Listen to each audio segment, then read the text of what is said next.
had a few people ask about the basics of using the pen tool to create a path. So we're going to start off with just a blank document to talk about some of the basics if you're unfamiliar with. Of course, I'm just using the regular pen tool now. My cursor is enlarged a little bit more than yours would be, just so you can see more clearly. Up in the options bar, I want to make sure that I'm on the second button, which is paths, and that I'm just on the regular pen tool. So basically, the basic concept of the pen tool is to think of it like you're connecting the dots. So if I want to simply draw a line, I click once where I want the line to start, move over, and click a second where I want the line to end. Notice how this dot or anchor point is still solid. That means unless I tell it otherwise, I'll keep going. And basically all I do is anytime I want to change direction is when I click. Now because I'm doing a series of single clicks, it's creating straight lines. Once I get to the point of getting close to where I started, see that little circle that just appeared beside the pen tool?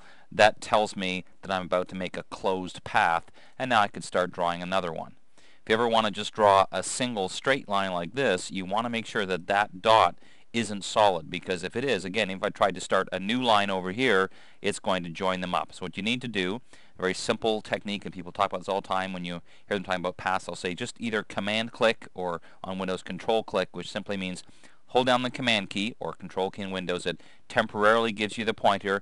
You click once, that will deselect that path, and now I can make a new one. So if I want a series of lines, I just make sure I do that each time.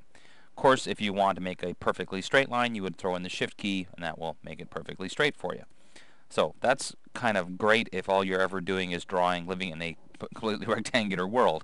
But of course, the reality is we also make curves. And here's the difference. If I want to draw a curve, then I simply click and hold the mouse. And right away I'm telling Photoshop something different. As I start to drag, this line that I'm dragging is called a direction line. And that tells Photoshop I still want to start the line here, or the path, but I want it to go up on this kind of angle. So now that's still my starting point. If I move wherever I want the line to finish, or the path to finish, I again click and hold. That's assuming I want to go to another curved anchor point, and you see as I drag up and down, it determines the height of the curve and the angle. Anytime while you're working, you can always hold down that command or control key, and now that lets you do several things. Move the anchor point itself, or move the handles, or even click right on the path itself, and it will adjust both handles at the same time. Now where it gets kind of tricky is, let me just start over again. If I were drawing a path, see how there's not only a handle going up, there's also a handle coming down. So the problem is that if I try to draw a straight line over to here, it's not going to work because it's going to see that direction handle going down. So anytime you want to drastically change the curve, hold down the Option or Alt key, click right on that point, and now if I move over here and click, you'll see it will make a straight line. On the opposite theory, if I want to now create a curve from a straight line, I do the same thing. Click and drag like I was drawing a direction line, come over here, drag, change, do I want to change direction again, Option or Alt click, straight line, straight line. Let's make a curve this way. So you get the idea. Straight line, and close it off there. Oops, I should have done a straight click Option or Alt click on this line too to make sure it was straight. So now I have created a path, which once the path is made, then I can start doing other things with it. Now that was intended just to be a quick overview. Before I stop, let me show you one thing. Bring in this so you can see it. Here's the paths palette. When you create a path like this, it's considered a work path.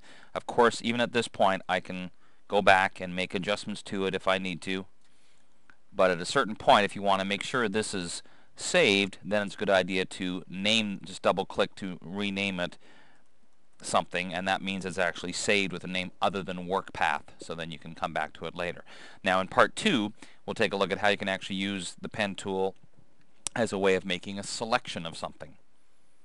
So once you've created the path, you can do lots of things with it. Make a selection, fill it, do lots of other things, or just simply do things that have no sense whatsoever and just display the paths to, I don't know, that's just strange.